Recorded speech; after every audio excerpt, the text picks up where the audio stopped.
राहुल गांधी के संभल दौरे पर बीजेपी ने निशाना साधा है। बीजेपी के जगदंबिका पॉल ने कहा है कि प्रशासन शांति की अपील कर रहा है और राहुल गांधी वहां पर जाकर आग में घी डालने की कोशिश में लगे हुए हैं। एक ऐसा शख्स जो 4000 किलोमीटर पैदल चला सिर्फ और सिर्फ इस देश के जख्म पर मरहम लगाने के लिए, इस देश में मोहब्बत की दुकान खोलने के लिए राहुल गांधी, इस नाम से ये लोग कांपते हैं।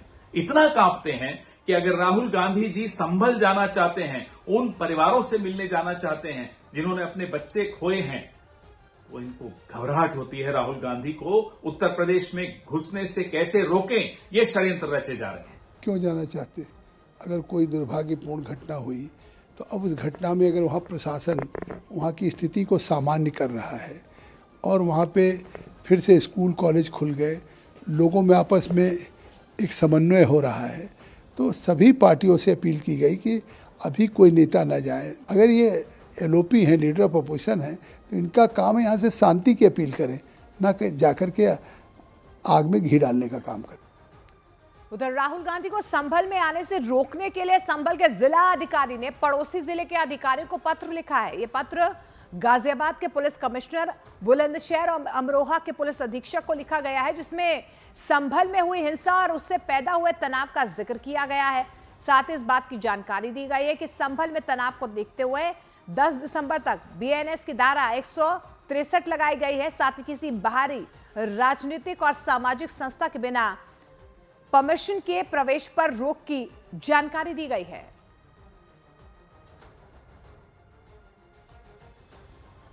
जितने भी माननीय जनप्रतिनिधि है उनसे अनुरोध किया गया है कि 10 तारीख तक वो जनपद संभल ना आए तो अच्छा रहेगा। इसके लिए उनको संदेश भी पहुंचाया गया है और 163 बीएनएसएस जो जनपद संभल में लागू है उसके बारे में अवगत कराया गया है। मैं उम्मीद करता हूं कि वो संभल की जो शांति व्यवस्था है उसको मेंटेन करने में हम लोगों का सहयोग करेंगे। जिलाधिकारी के द्वारा 10 तारीख तक वहाँ पर बाहर से लोगों के आने पर प्रतिबंध लगाया गया। यह प्रतिबंध इसलिए लगाया गया है क्योंकि माहौल तो वहाँ एकदम शांत है और सामान्य बहुत तेज़ी से उसको सामान्य भी किया गया है, पर अभी भी तनाव है। अगर कोई बाहर से आता है तो उत्तेजना के वशीभूत कुछ ऐसे उकसावे वाली कार्रवाइयाँ हो सकने की संभावनाएं जताई गई हैं। ये असेसमेंट जिलाधिकारी और पुलिस अधीक्षक को करना है और उन्होंने असेसमेंट करके ही निर्णय लिया है। इस बीच संभल पर बीजेपी और समाजवादी पार्टी में जुबानी जंग थमती नजर नहीं आ रही है। बीजेपी ने अखिलेश यादव पर संसद को गुमराह करने का आरोप लगाया है, तो समाजवादी पार्टी ने पलटवार किया। अखिलेश यादव सदन को गुमराह कर रहे थे, सदन में सरासर गलत बोल रहे थे। अखिलेश यादव ने कानून की धज्जियां उड़ाई, कोर्ट पर प्रश्न चिन्ह लगाए। अखिलेश यादव कानून को कभी नहीं मानते, उनके डीएनए में हिंदू विरोधी है। केवल जहां नफरत फैलाने की जरूरत होती भारतीय जनता पार्टी वहां उनका इस्तेमाल करती है। जहां तक हमारे नेता आदरणीय अखिलेश यादव जी ने जो बातें कही सदन में, वो बातें तो कहीं उनको समय कम दिया चेयर ने, नहीं तो बहुत सारी बातें थी जो संभल से जुड़ी थी और उन्होंने बाद में मीडिया के माध्यम से लोगों के बीच अपनी बातें कही हैं। इसे गिरिराज जी के प्रमाण पत्र की आवश्यकता हमारे लीडर को नहीं है। उधर संभल हिंसा में पाकिस्तान का कनेक्शन सामने आया है। पुलिस को हिंसा वाली जगह तलाशी के दौरान एक नाली से पाकिस्तान ऑर्डिनेंस फैक्ट्री में बनी गोली का खोखा मिला है।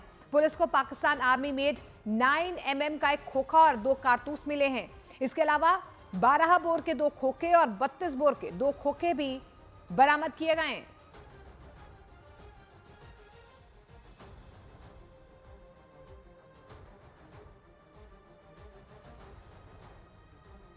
आज एक बड़ा ही चौंकाने वाला तथ्य सामने आया है, जिसमें POF 9mm 68-26 ये एक फायर्ड केस मिला है, जो कि घटना में फायर करने के बाद में यहाँ पे मिला है। और 12 बोर का एक Winchester made in USA number 12 super लिखा हुआ है, ये एक 12 बोर का कार्ट्रिज मिला है। तो इस तरीके टोटल 5 फायर्ड केस और 1 मिस फायर के टोटल 6 ऐसे ब्रदर्स हैं। वो फॉरेंसिक टीम और नगर निगम ने इनको रिकवर किया है। ये बहुत ही सेंसिटिव मैटर है, क्योंकि जब इसके बारे में फॉरेंसिक टीम द्वारा अवगत कराया गया, एडिशनल एसपी महोदय ने मुझे बताया कि इस तरीके की चीज़ है, तो स्वयं मैं मौके पे आया हूँ। और संभल हिंसा में पाकिस्तान कनेक्शन आने के बाद बीजेपी और समाजवादी पार्टी आमने सामने आ गए हैं। बीजेपी ने जहां पर इसे बड़ी साजिश बताया, समाजवादी पार्टी ने इसे लेकर तंज कसा है। संभल में फॉरेंसिक टीम को कुछ कारतूस ऐसे मिले हैं जो पाकिस्तानी आर्मी द्वारा मेड है, यानी भारत के भीतर गृह युद्ध छेड़ने के लिए, जंग छेड़ने के लिए साजो सामान तक कुछ लोगों ने तैयार करके रखा है। और इनके लिए कैसे वकालत करने का काम आज विपक्ष के तमाम नेता कर रहे हैं। ये वो लोगों के साथ खड़े हैं जो पाकिस्तान के असलहों के साथ हिंदुस्तान की पुलिस पर फायर झोंकने से बाज नहीं आ रहे। अभी तक ना तो वहां पे झाड़ू लगी थी और ना नालियों की सफाई हुई थी। ये कारतूस और ये कहां से आ गए? हम भी ये सोचते थे कि कहीं ना कहीं ये विदेशी हाथ भी बता देंगे, इनका तो कोई भरोसा है नहीं। और पाकिस्तान के हाथ अक्सर व बेशतर ये लोग बताते हैं, अब वो एंगल भी ले आए। उधर संभल हिंसा में पाकिस्तान का कनेक्शन आने पर कांग्रेस ने बीजेपी पर निशाना साधा है और कहा है कि नफरत फैलाने के लिए नई थ्योरी लाई गई है। अभी लेटेस्ट नई थ्योरी आ रही है कि पाकिस्तानी मेड कोई कार्टेज जो है बरामद हुआ है। मैं समझता हूं जब तक राहुल जी संभल पहुंचेंगे तब तक पाकिस्तानी मेड वेपन भी बरामद होंगे। अभी ये क्या है? कहां इस देश को ले जाना चाहते हो? क्यों इतना नफरत का माहौल इस देश में आपने बना दिया? एक पे एक गलती किए जा रहे हो। उधर दासना मंदिर के महंत यति नरसिंहानंद ने कहा है कि जो हाल संभल में हुआ है वो अब सारी दुनिया में होने वाला है। दुनिया की कोई पुरानी मस्जिदों के नीचे मंदिर ही मिलेगा। संभल में हुआ सारी दुनिया में होगा। हर जगह पुलिस भी इसी तरह पिटेगी और अगर कोई बोलने की कोशिश करेगा उनके खिलाफ, पत्थरबाजों के खिलाफ पुलिस खड़ी होगी तो उनसे मुकदमा लड़ने के लिए तौकीर रजा, असवुद्दीन अवैसी, मदनी जैसे लोग हैं। आतंकवादियों का मुकदमा लड़ने के लिए जमीयत उलमाए हिंद है ही। तो भैया यहाँ पे अब यही होने वाला है जो बांग्लादेश में आज हो रहा है, कल हिंदुस्तान में होगा। संभल